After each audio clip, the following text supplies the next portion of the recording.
It was a lot. It was a lot to digest, particularly for me because I had watched my mother go through it. So I wasn't going in completely blind. I knew what this was going to look like and I knew how bad it could get. And I had to really fight those thoughts and memories that haunted me from being her caretaker and walking with her through the hardest moments of her journey. My name is April Donaldson. I am an educator of over 10 years and an author, a mother, a wife. Um, I love to read, I love to write, I love to paint.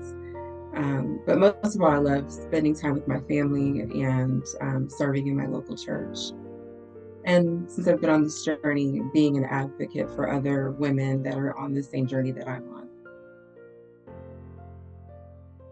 So, cancer has been a part of my life for the majority of my adult life. My mother was actually diagnosed with breast cancer my senior year in high school.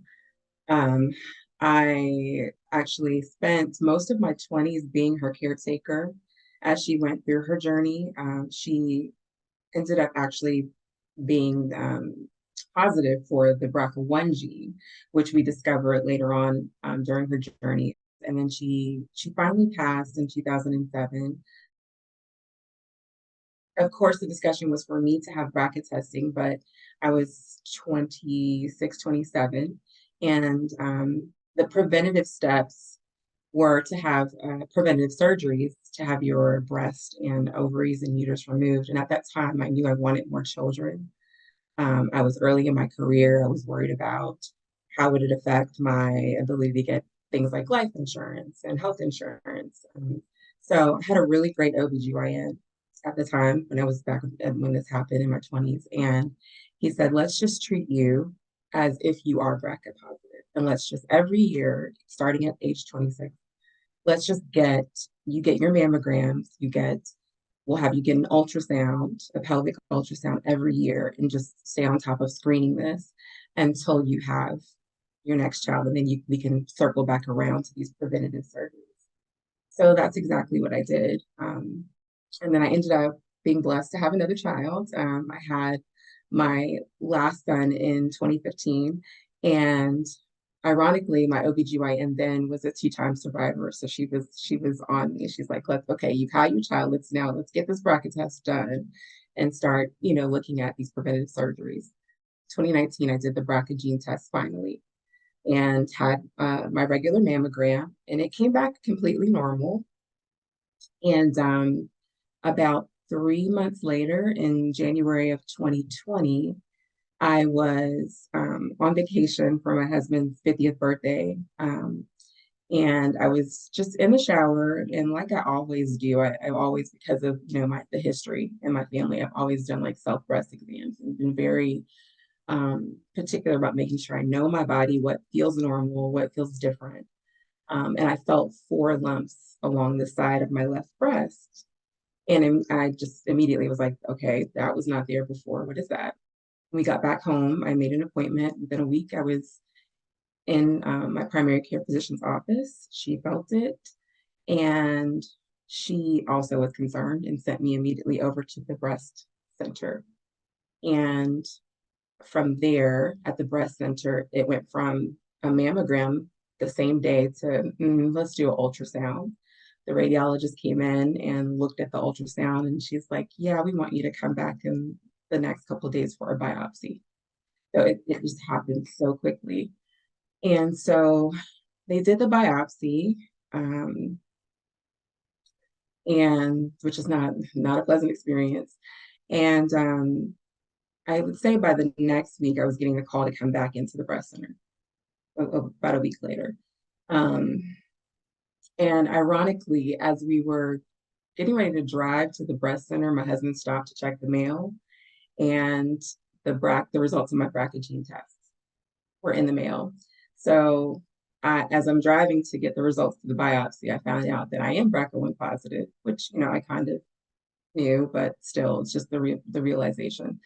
And then we get to the breast center, and I'm told that I already have cancer and that it is triple negative breast cancer, which is very aggressive and fast growing, which explains why I had a normal mammogram in October of 2019, and then just 3 months later had these 4 lumps just appear like overnight because it just grows that fast. So I was in shock. My husband and I were in shock, and I think we just sat in the parking lot for about 15 minutes and, you know, cried and just, prayed and tried to wrap our minds around like how our life was about to change. So this is like right before the lockdown was about to start. And so I first was sent to see a surgeon, the oncology surgeon. That was the first step. And she was the one that kind of explained to me all the details of what triple negative was, the fact that it's, doesn't have receptors that a lot of oncologists target for treatment, and just how aggressive it is.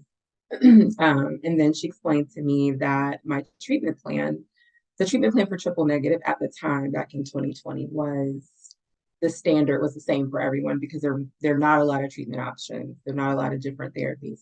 So all triple negative patients at that time, it was chemotherapy with adriamycin, which we call the Red Devil, which is a really strong chemo drug that you can only have once in your lifetime because it causes heart damage. I would do the chemo, carbotaxol, adriamycin combo for 6 months. And then I would come back to her and she would basically remove whatever leftover tumor was left, or the tumor beds that were left. She also explained to me that I was stage 2. And I was stage 2 because even though my cancer was still local to the breast, I had like 2 lymph nodes involved, which automatically bumps you from stage 1 to stage 2. But I still caught it very, very early. But it was just because of the lymph node involvement and how quickly it spread. And so after surgery, she said then that this next step would be radiation. And because of my BRCA, they also would want me to go ahead and have the preventive surgery and have my ovaries and uterus removed so that I would not end up developing ovarian cancer. But the other thing I also learned is that, it's a huge myth that most cancers are genetic or hereditary. Like that's actually a myth. Most of the cancers are not. But when like in my case, that you have the gene, it just gives you that extra tool to be more, proactive in the beginning. It was a lot. It was a lot to digest, particularly for me because I had watched my mother go through it. So I wasn't going in completely blind. I knew what this was going to look like and I knew how bad it could get. And I had to really fight those thoughts and memories that haunted me from being her caretaker and walking with her through the hardest moments of her journey. And I also had to deal with the fact, I had just turned 40. I felt like the year before was like the best year of my life. Like my kids were doing, we were doing all these things. My oldest had just graduated from high school, and it was just like a shock that at 40 that this was what was about to happen, that I was going to have a double mastectomy and, deal with having a completely new body and just all the side effects of the chemo and losing your hair and being sick every day. And I still had my now 8-year-old, he was 4, he was actually 4 back then. And I'm like, he needs his mother, and of course, having lost my own mother, I can't help but worry, like, will I be here for him? That was like, I think one of my biggest fears. I need to be here for my children and for my husband. I think the other fear for me too was being that it was during the pandemic. And I literally started my chemotherapy at the beginning of the lockdown. At the time, COVID was such an unknown. And for my treatment team, it was one of their biggest fears if I caught COVID because this chemotherapy it was so strong. They'd already told me it was going to basically wipe out my immune system. Of course, the first thing that happens is my hair fell out. So, I was prepared for that. and I knew it was going to happen. So I made the decision to cut my hair. My hair was probably the length of your hair at the time, and I didn't want to watch, large chunks of hair falling out. So I had a great group of girlfriends who lovingly like came over to my house and brought a hairstylist. And she cut my hair down to a buzz cut while, she was doing it. And then just make me feel like, you're beautiful no matter what. If you have a buzz cut or a long hair or whatever, it doesn't matter, that they just loved me and cared for me so much. And I remember I carried that moment with me when I had to go to the infusion centers alone, like to remind myself, like, you're not alone just because you're here in this infusion center alone. I'm still surrounded by so many people who love and care about me and have rallied around me. Um, but I think about like the third treatment in the third week, even like the buzz cut, the patches of it just started falling out, and and my husband ended up just shaving me like completely bald. And then I would say by that third week also is when I started to feel like the really hard symptoms, like the hard hits into my body, which was like the nausea. Even though they've come a long way with the pre-med, what they call the pre-meds that they give you right before the infusion, that helps with nausea. I still was very nauseated. My all the lining of my mouth, my esophagus, my stomach, everything was just, the chemo like really attacks any of the fast growing cells, which are like your mucous membranes. So all of that just felt like it was on fire. Um, I couldn't use the same restroom as my family because I'm toxic. I had to worry about kissing my child, hugging my child. Like I didn't, it was mentally and emotionally hard to deal with the side effects of how sick it was making me. I would spend like 2 to 3 days after each treatment in the bed because I was just so fatigued. They gave me steroids to help with my appetite because, of course, with everything on fire, you don't really want to eat. Um, and then by the time those 3 days were over, I'd have like 2 good days to like be out of the bed and actually, be able to do things with my sons or my husband. And then it would be time for the next treatment. And so that became my life for like 6 months straight. That became my life.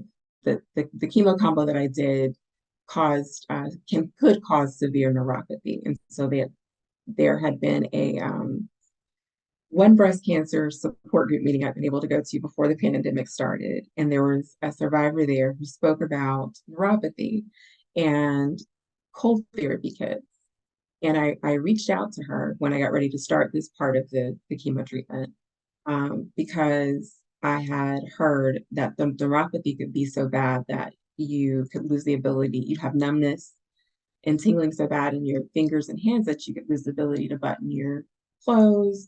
And there were even women that lost the ability to walk. And I just, like I said earlier, I love to paint, I love to write, I love to create. And so I was like, okay, I don't want to lose the ability to do those things. So it was really important for me if there was a way to help with that side effect to like take advantage of it. And so God bless this survivor. She uh, basically delivered a cold therapy kit, which I had been looking on Amazon. It was so expensive to buy like these icing gloves for your hands. She delivered this kit that had like 5 sets of gloves, 5 sets of socks. There's like a special thermometer that has to measure the temperature of the gloves, and you have to buy dry ice to go in there because it has to be kept at like negative 15 degrees. So it was like this whole detailed process. And she delivered it to me, walked me through the process, the instructions. I mean, it was amazing. I think that made such a huge difference in my chemotherapy side effects when it comes to that. And so when I finally did finish chemo, it was, I think, August of 2020. And I went to have the next step before radiation, which was to have the double mastectomy. And so when they did the double mastectomy, they did also immediate reconstruction with implants. They also took out like several lymph nodes, not just the ones that were involved initially, but several in that area. And when I came back in for the results, because they take everything that they've removed, they take it to the lab and they test it to see if there's any residual cancer. So when I came back for the results in October of 2020, everything in that they took out came back clear for cancer. So that was the best news. I was, that's the news that every cancer survivor wants to hear, is that, you're cancer free. And I was super excited.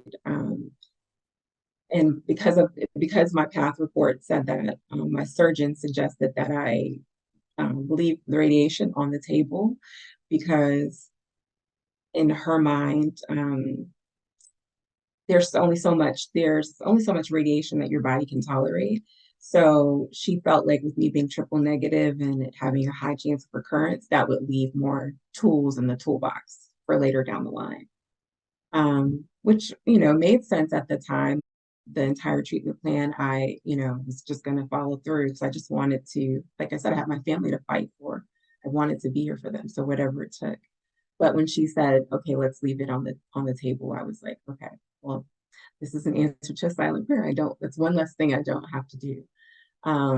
But unfortunately, there was a little part at the bottom of the pathology report that I didn't pay attention to, that said that no biopsy clips were found in any of the tissue that was sent to the lab. Some breast cancer patients are able to just get lumpectomies. And so in my case, from what my surgeon explained, because I had a double mastectomy, they felt pretty sure that they had gotten the tumor beds, because all of my breast tissue was removed. The only problem with that is that my breast tumors were never they were always along the side of my breast, kind of along the side of that, which was a blessing, because it helped me to be able to find them early. But it was also why it was important for those biopsy clips to be found, because it was along the side. And also you have so many lymph nodes in your underarm. So there's no way to know if the correct lymph node was, gotten, if there's no more tumor left behind to see, unless you're counting those clips to say, okay, this many were placed in and we took this many out. But as a patient, this is something in hindsight that now I've been educated about. They say hindsight is 2020. I didn't know. All I saw was, okay, there's no cancer, thank God. I didn't know that no clips meant that maybe there should have been further investigation at that time to find those clips and make sure that everything that needed to be removed had been removed. And so it wasn't until 2021, when it came back, that I kind of got educated on that. Oh, okay. I ended up having to go through a second round of chemotherapy in 2021, and also another surgery. And it was at that second surgery that the radiologist is the one who brought it up, that, hey, she counted the clips and said, oh, she had this many clips and there were only this many sent to the lab. I think we need to do some more scans and figure out if there's still some biopsy clips left, to make sure that everything is removed. It's so important when you get diagnosed, if you don't have medical background, you're not familiar with a lot of the terminology and things, but to not be intimidated by that and to educate yourself. I'm a big proponent. Google is not a doctor, right? But it's it can be a great translator when it comes to some of these medical terms. And if there's something that you don't understand, ask questions. Most importantly, read your charts, read your notes, read your pathology reports, and don't just rely on your doctors to tell you what's going on. Read it. Doctors are great, but they're also dealing with, however many patients they have coming to their practice on a daily basis, and they're human. So I think it's really important for us as patients to educate ourselves and be an active member of the team that is reading charts and reading pathology reports and looking at our own scans and asking questions, even though we're not medical professionals, making sure that we are staying on top of things and understanding things for ourselves. it was a different set of chemo drugs. They weren't as the side effects weren't as bad. Like I thought I was going to lose my hair again. I didn't lose my hair. I wasn't as sick. I was, I still had, nausea and like digestive issues and things like that. Um, but it was a lot easier. I didn't stay on it as long. The treatment was shortened because it was still during the pandemic and they were trying to get my surgery scheduled and it got moved up. So you have to have like a 4-week break between chemo and surgery. So it was shortened for that reason. And then from that surgery, things kind of spiraled for a bit because then the clips were brought up and then I had to have an extra surgery to retrieve those clips. And that kind of, set the schedule back. So then it was 2022 by the time I actually started radiation finally. I was very blessed, I have to say, to get some of these newer options that are out there. So there's a new type of radiation called proton therapy that I was able to receive because I have left-sided breast cancer, which, your heart sits on your left side. The proton therapy is supposed to be more targeted and precise so that it can better avoid your heart and your lungs and those other important organs that do not be involved with the breast cancer. By the time my skin turned very, very dark along my neck, it still is kind of like a different color. It never kind of completely goes back to the original color. But when it burned, it turned very, very dark, dark brown. And then it started to kind of peel. I have to say, radiation was probably the easiest um, treatment that I had. It's just that it does do a lot of unseen damage. So it's like, how you sit in the sun and you get a sunburn and you don't feel anything. And then afterwards you get that peel. That's kind of how the radiation felt. I didn't feel anything, maybe a little tired or fatigued, afterwards. But other than that, no major side effects until after the radiation was done. And that's when I started to have the side effects from the damage it does to your tissues internally. And I ended up, I think about 2, 3 weeks after I finished, I ended up in the hospital with a major chest infection because the radiation damages the tissues, the blood flow. And so without the blood flow, like any little bacteria, like normal bacteria, your body would just fight off and you'd never even tell the difference. That tissue can't fight it off because it doesn't have the blood flow, which means the white blood cells can't get over there. All the things that your immune system sends to defend it can't even get there. So they were able to clear the infection. They gave me some really strong antibiotics by IV.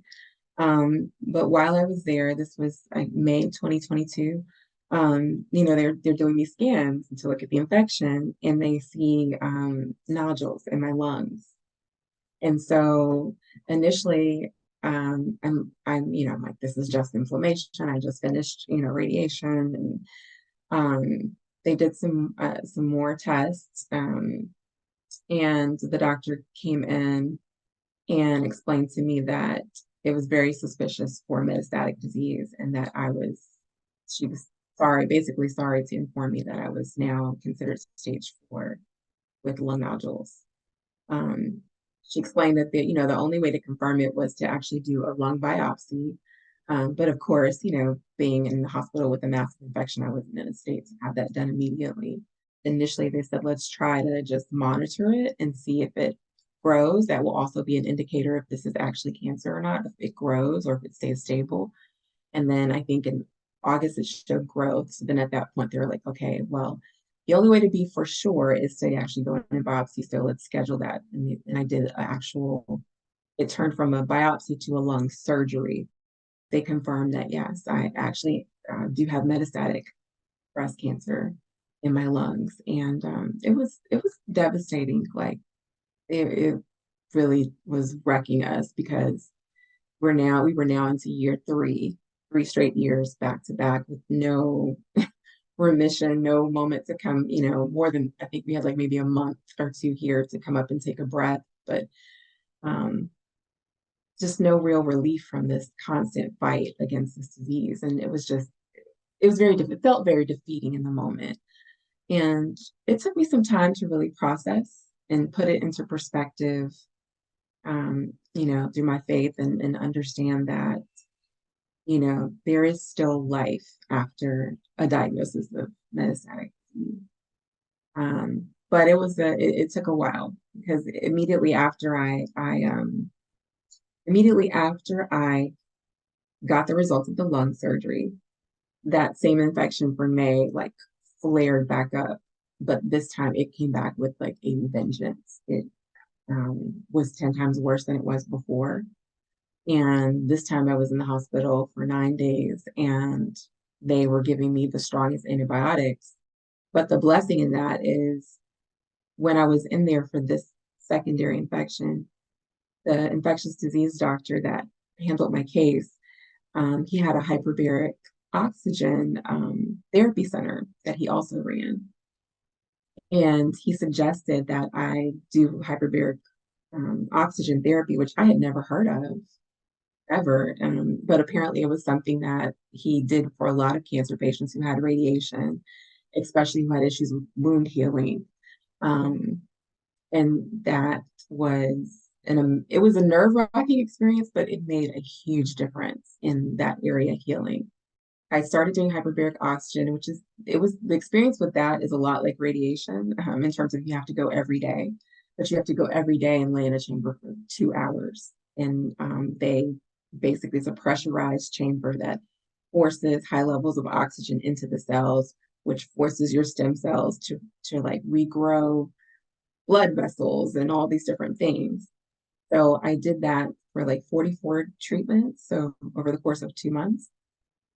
And by the end of it, actually halfway through it, I started to feel like my chest softening. I could feel the blood flow returning and things started to feel more like, so that was the amazing part, was to actually be able to see the difference with my own eyes that it was making.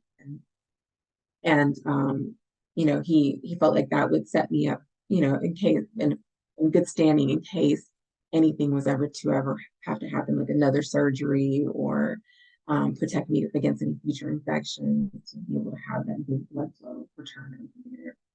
A lot of us, I know for me especially, I just didn't realize all the ways that cancer affects you and your family, outside of just the physical, the mental and the emotional, which is enough within itself. It completely drains your finances, even when you have good medical insurance. I mean, there's patients out there that don't have access to healthcare.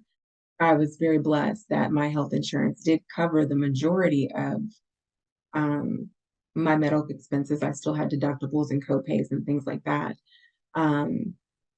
However, it's also the loss of wages and the loss of income, not just by the patient. We live in a city where we don't have a lot of family. We have church family and we have friends, and yes, they're great support.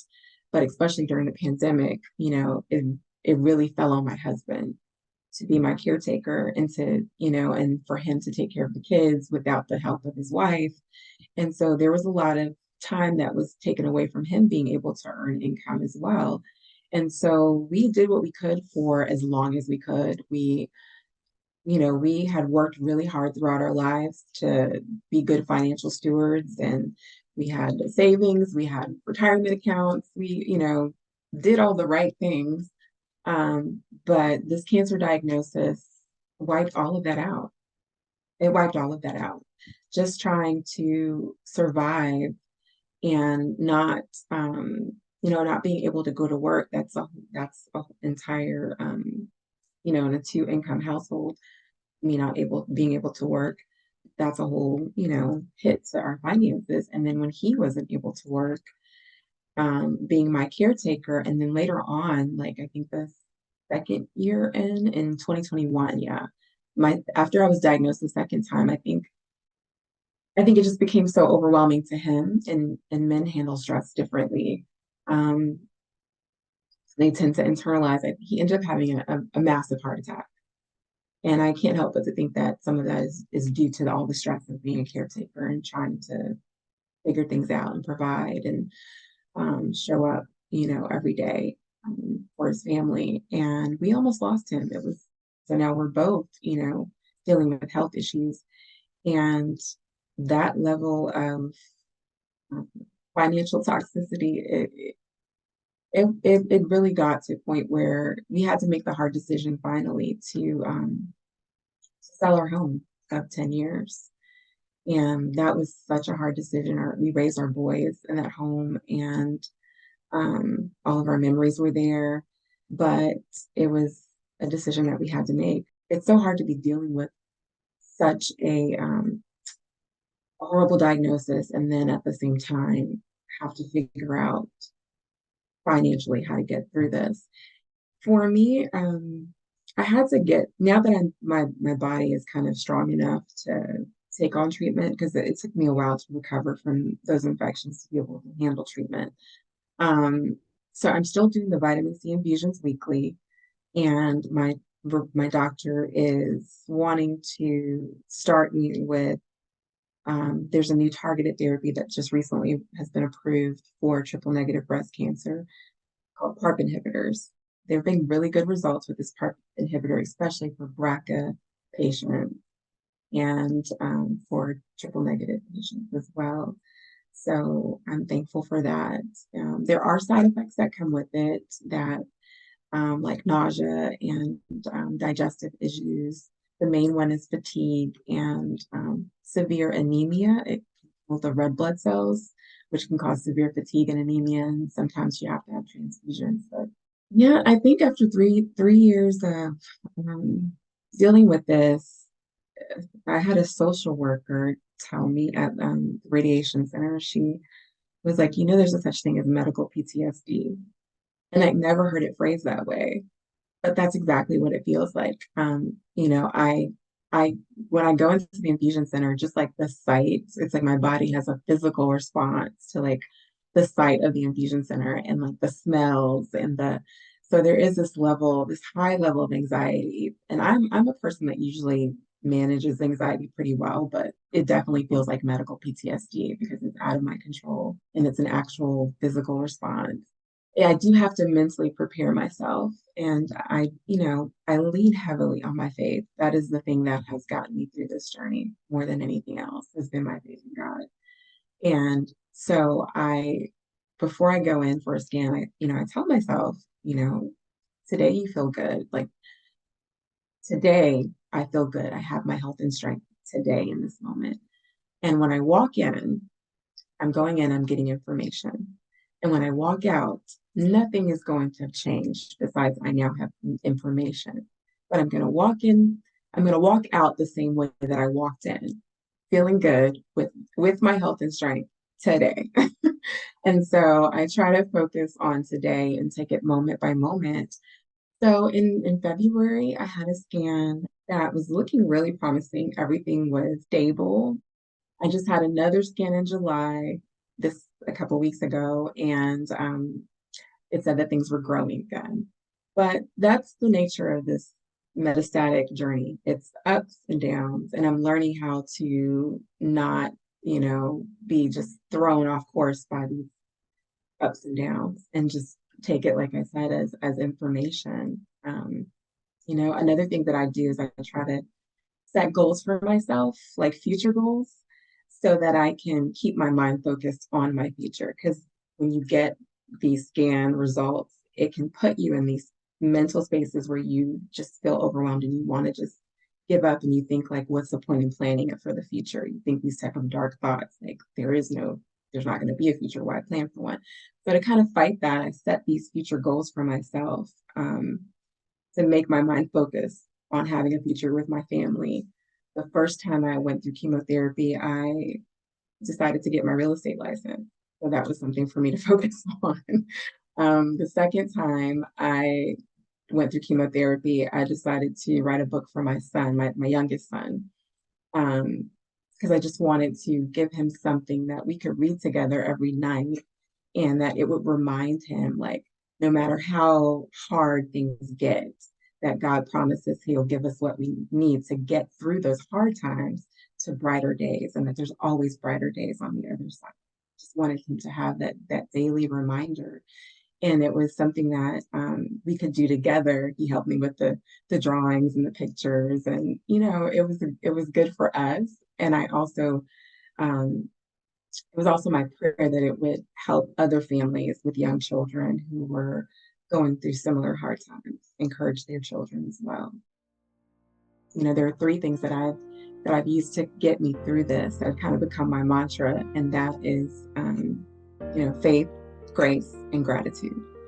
And I try to tackle everything from a place of faith and not fear. And I try to give myself and others as much grace as I need and as they may need. And to always try to find a reason to be thankful every day, every moment. There's no matter how bad, even on my worst days, I allow myself, the moment to cry and to grieve, because we're human, and that's important. It's important to allow yourself those moments to curl in a ball on the floor and just let it out. But I know I can't stay there. That's the thing. I won't allow myself to stay there. I won't allow myself to be destroyed or conquered in that way. And so finding something in the moment, the smallest of things, to be grateful for that day, whether it's my son's smile and seeing his little face, or, walking outside and, there's my favorite red cardinal flying by, or blue jay or something, just the smallest thing, sunny day, just taking those things in with appreciation and gratitude. Those three things have helped me get through this journey in my hardest and most difficult moment. Just like I said, my prayer is that, by sharing my journey, that I'm able to help some other woman or person out there dealing with a cancer diagnosis be encouraged that no matter what your diagnosis is, it's simply a diagnosis. It's simply a journey that you're on. It's not a journey that anyone wants to be on, but there's still joy to be found. There's still life to be lived, and you're here for a purpose. Every morning that you wake up, there is a reason that you are still here.